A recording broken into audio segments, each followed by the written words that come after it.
다음은 우리 김원중 예비교무의 일기를 한번 들어볼까요? 제목은 가치에 대하여. 음. 오랜만에 페이스북을 뒤적거렸다. 고등학교 친구들은 별일 없나 궁금해서 이 친구 저 친구 프로필 누르고 다니기에 바빴다. 그러다가 한 친구의 이름에 페이스북 활동 중이라는 알림이 떴다. 나는 그 친구가 어떻게 지내는지 궁금했다. 그래서 수줍은 이모티콘과 함께 잘 지내니? 라고 문자를 했다. 그러자 곧바로 당당한 이모티콘과 함께 그럼 하고 답장이 왔다. 그렇게 우리는 문자를 시작했다. 대화는 그리 특별하지 않았다. 고등학생 때 추억이나 캠퍼스 라이프와 같은 일상의 이야기가 주로 오갔다. 나는 그 친구와 같은 학교, 같은 반이었기에 키키키라 보내며 웃겼던 일화에 맞장구를 쳐주었고, 다른 학교, 다른 전공이었기에 아 정말? 이라 보내며 겪어보지 못한 일들에 애써 신기한 척 반응을 보였다. 그 친구는 이 술 마셔봤니? 여기 캠핑장이 끝내준다는데? 라 보내며 마시고 노는 이야기에 주로 들떠 있었다. 안 마셔보고 안 가본 나는 별 해줄 말이 없어 신나는 이모티콘을 보내며 애써 즐거운 반응을 했다. 나도 내 이야기를 하고 싶었지만 원불교를 잘 모르는 친구에게 원불교틱한 내 일상을 말하기도 멋쩍었다. 그 친구에게 너 연불해봤니? 아니면 너 반야심경 외워봤니? 묻기도 이상해서 그냥 술 이야기, 여행 이야기만 잠잠히 읽었다. 이런저런 이야기, 문득 그 친구가 나에게 묻는다. 야, 교무하면 돈 거의 못 번다던데 괜찮냐? 당황스러웠던 질문이었다. 이렇게 왜 물어봤을까? 잠깐 텀을 둔 후 나는 당당한 이모티콘과 함께 응 살만해 좋아 라 보냈다. 답장을 보내놓고 나니 많은 생각이 몰려온다. 내가 고등학교를 졸업하고 바로 원불교학과에 입학했을 때 돈 걱정이 많았다. 이 험난한 세상 돈 없이 어떻게 살아갈까?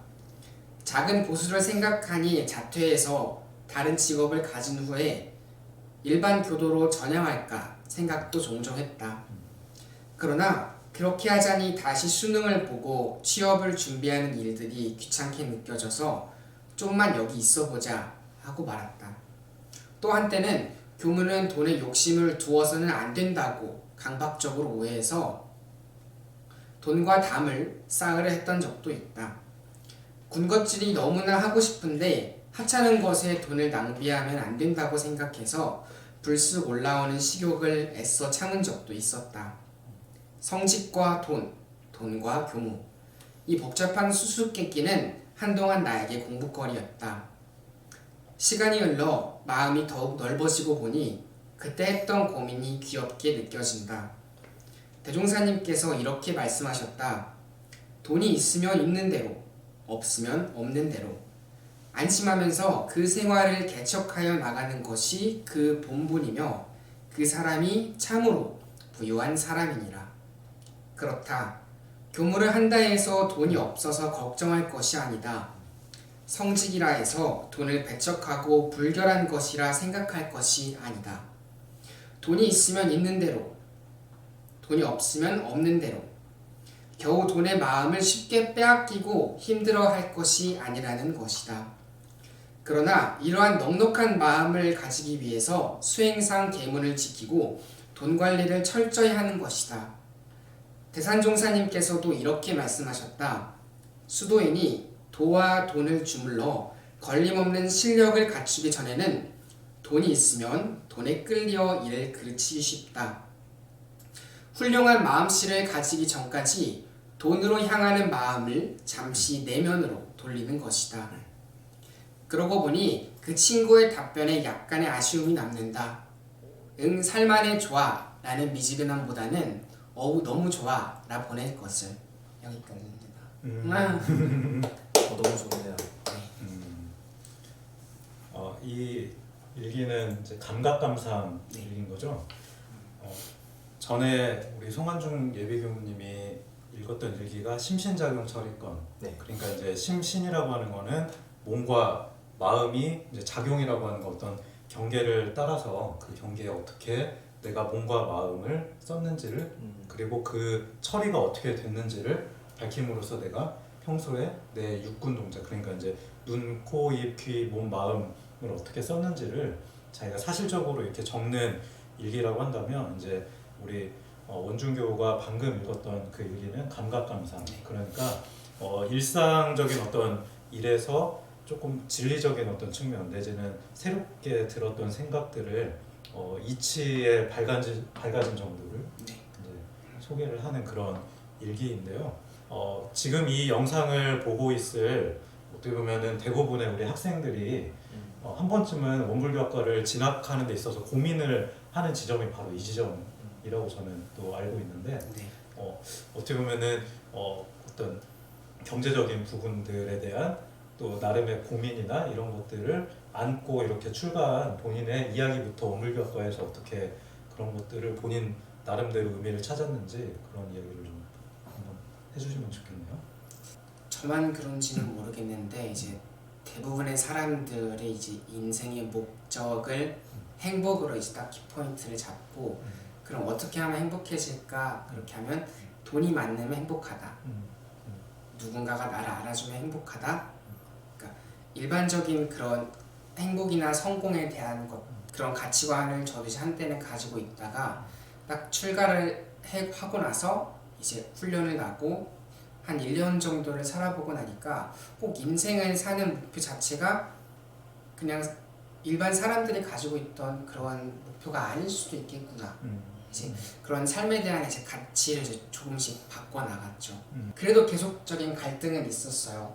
출가하고 나서도 가치를 조금씩 배우고 교무로서의 삶, 성직자로서의 삶을 배워도 이제 계속 갈등은 됐죠. 내가 이 길을 계속 걸어갈까 말까. 이제 그랬다가도 그러니까 그 갈등 중에서 가장 큰 게 돈이었어요. 생각보다 사람이 살아가는 데 있어서 돈이 그렇게 가벼운 문제는 아니거든요. 가장 그런 큰 걸림돌이었는데 그렇게 해서 여기 일기에 나와 있듯이 좀 한 학기나 그 정도로 굉장히 돈으로 가지고 고민을 했다가 1학년 때? 네네 그랬다가 이제 대종사님이 이제 말씀을 대종경을 문득 읽다가 이제 그거를 발견을 했죠. 여기도 적었는데 제가 이제 마음을 확 전향할 수 있었던 법문이 이 부분이었어요. 돈이 있으면 있는 대로 없으면 없는 대로 안심하면서 그 생활에 개척하여 나가는 것이 그 본분이며 그 사람이 참으로 부유한 사람이니라. 이 법문으로 정말 큰 충격을 받고 돈에 내가 내 마음을 끌릴 게 아니구나. 돈 이상의 가치, 사회 사람들이 추구하는 그런 일반적인 행복상, 성공상 그 너머의 가치를 나는 배우고 공부를 하고 실현을 해야겠구나. 그렇게 마음을 돌렸습니다. 그럼 짧게 하나만 더 물어볼게요. 지금 이제 2년 우리 원중교가 살았는데 그 가치 아까 말했던 돈보다 더 소중한 가치를 느꼈다고 하는데 그게 뭐예요? 그 가치요? 그렇게 어려운 가치는 아니에요. 그냥 모두가 행복하게 잘 사는 거. 나도 나만 좋은 게 아니라 너도 좋고 너만 좋은 게 아니라 우리가 좋고 그러니까 나의 행복을 나에게만 국한시킬 것이 아니라 넓히고 넓히는 그런 자리이타적인 그런 가치랄까요? 그게 저는 참 이렇게 살아야겠구나 저의 삶의 표준이기도 합니다. 그러니까 이제 경제적인 어떤 풍요로움을 통해서 나도 행복하고 다른 사람도 즐겁게 해줄 수 있지만 이제 그런 것보다 그때 부처님도 그 말씀하셨잖아요. 엄청나게 많은 그런 금은 보화로 세상에 이렇게 보온을 해주는 것보다 마음을 깨달아서 그 깨달은 마음의 원리를 다른 사람에게 전해주는 그 공덕이 훨씬 크다. 그 가치가 훨씬 높다. 이제 이 말씀 해줬던 게 저도 이제 기억이 나는데 우리 한중교도 제가 알기로는 우리 한중교는 사회에서 돈을 벌고 직장 생활을 하다가 온 걸로 알고 있는데 어떤 계기로 또 우리 한중교는 이렇게 출가를 하게 됐는지 그리고 그 어떤 그 인생의 가치가 어떻게 변화하게 됐는지 이야기를 좀 해줬으면 좋겠는데. 저는 사실 이미 대학을 한 번은 졸업을 했어요. 대학을 호텔 경영을 졸업을 해서 호텔리어도 했고 이제 일반 직장에 이제 회사원으로 들어가서 일반 회사원 역할을 이제 했는데 돈도 많이 벌었었고 제가 누리고 싶은 것도 좀 누리는 삶을 살았었죠. 먹고 싶은 거 먹고 놀고 싶은 거 놀고 그랬는데 아무리 돈을 써도 마음의 허전함은 사라지지 않았고 아무리 놀아도 다시 그 자리에 돌아가면 괴로워했었어요. 회사 생활이 너무 힘들었거든요. 근데 회사만 힘든 게 아니라 그냥 그렇게 그러니까 삶 자체가 힘든 거예요. 그래서 너무 힘든데 내가 원불교에 가니까 편해지는 거예요. 마음이. 아픔이 없어지더라고요. 그 순간에 내가 원불교에 와서 이것 때문에 마음이 안 아픈데 내가 이 작은 행복을 얻었고 이게 엄청 큰 행복이라는 걸 알았는데 이걸 나만 할 수는 없겠다. 그럼 다른 사람도 알게 되면 좋겠다. 그럼 어떻게 해야 될까? 이걸 내가 더 공부해서 다른 사람한테 알려줄 수 있으면 그게 내가 할 수 있는 최고의 행동이고 최고의 행복이겠다. 추구할 수 있는. 저는 그래서 출가를 했는데 사실은 그런 마음을 세우고 출가를 해도 힘든 건 좀 힘들었어요. 왜냐면은 제가 벌어서 제 몫을 쓸 때하고 쓰는 양이 확 줄었기 때문에 제가 경제적으로 이제 소비를 하던 패턴 부분에 대해서 너무 확 줄어가지고 처음에 되게 힘들었는데 그거를 천천히 적응해가다가 어느 순간 보니까 500만 원을 들고 있는 송환중보다 5만 원을 들고 있는데 자유로운 내가 더 평온하고 행복한 걸 느꼈어요. 돈이 얼마를 들고 있는 것보다 그 돈으로 내가 얼마나 행복감을 느낄 수 있는가라는 게 되게 중요하더라고요. 그래서 아무리 돈을 많이 쓰고 좋은 거를 사도 행복감은 그 순간 잠깐이면 끝났어요. 그 스트레스 해소. 근데 돈이 없어도 내가 여기서 공부하고 신앙하고 수행하고 하면서 느껴가고 살아가는 그 삶 자체가 그 어떤 돈하고도 바꾸기 힘들더라고요. 그래서 가치의 추구가 다른 거구나라고 저는 생각을 많이 했었거든요.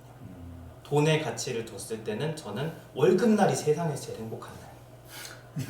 그리고 인상 이제 그때 협상할 때 그때가 제일 긴장되면서 기대가 되는 날. 하지만 실망도 제일 많은 날이었고요. 근데 하지만 지금은 돈이 언제 들어오는지보다 내가 하루하루 매 순간순간 살아가면서 이렇게 공부하고 이렇게 살아가면서 얼마나 행복을 느낄 수 있는가, 그 가치 자체가 되게 좋은 것 같아요. 그냥 그 지금 이 순간 자체가 행복하다라는 거에 대해서 그 포인트 가치관 자체의 중점이 저한테는 되게 달라진 것 같아요. 그래서 지금은 크게 막 돈에 대해서 그런 게 없는 것 같아요. 그러니까 대중사님께서 이런 말씀하셨어요. 사람의 일생에 그 방향의 선택이 제일 중요한 것이며 이미 방향을 결정하여 옳은 데 입각한 이상에는 사심 없이 그 목적하는 바에 노력을 계속하면 그것이 바로 성공하는 길이다. 이런 말씀을 해주셨는데 저는 이 영상을 보고 있는 많은 분들이 아마 방향을 고민하는 분들일 것 같아요. 그리고 고민하지 않았더라도 지금 우리 이야기를 들으면서 방향을 고민하고 있다면 다 이야기 나온 거지만 정말 나를 행복하게 하는 게 무엇인지, 소중한 것이 무엇인지, 그리고 어떤 게 진짜 가치 있는 일인지 한 번쯤 생각해보고 그 방향을 결정했으면 좋겠다. 그리고 우리 한중교우나 원중교우는 그 방향을 결정한 사람이니까 열심히 나갔으면 좋겠다는 생각을 해봅니다. 자, 우리 오늘 두 예비교무분들의 따끈따끈한 일기를 함께 나누어 보았습니다. 네. 그리고 이제 이 영상 저희가 이제 이 영상을 찍고 나면 유튜브에 원불교학과 유튜브에 이 영상을 올릴 건데 그 영상에 좋은 댓글을 남겨주시면 이 영상을 보고 이런 느낌이 들었다, 나는 이런 생각이 들었다는 댓글을 달아주시는 분들을 저희가 선정해서 집콕 행복 키트를 직접 보내드리도록 하겠습니다. 자, 이렇게 오랜 시간 우리 진학캠프 시즌6 첫 1차 모임을 가져봤어요. 원불교학과에 대한 직접적인 어떤 정보 전달보다 이 학과에 와서 어떻게 도대체 여기는 뭐 하는 데인지, 그리고 이렇게 여기서 공부를 하게 되면 어떤 변화가 있는지 이런 이야기들을 하면서 우리 학생들이 한번 느껴보는 시간을 갖고자 했는데요. 다음 2차에는 더 유익한 그런 내용으로 여러분들을 찾아보도록 하겠습니다. 1월 24일 일요일 저녁 7시에 2차 진학 캠프도 꼭 와주시면 좋겠고요. 자, 그러면 우리 이제 클로징 멘트를 한번 해볼까요? 2021 어서와 원불교학과는 처음이지. 온라인 진학 캠프 시즌 6 1차를 마무리합니다. 또 만나요. 구독과 좋아요. 알람 설정을 눌러주세요. 안녕. 안녕.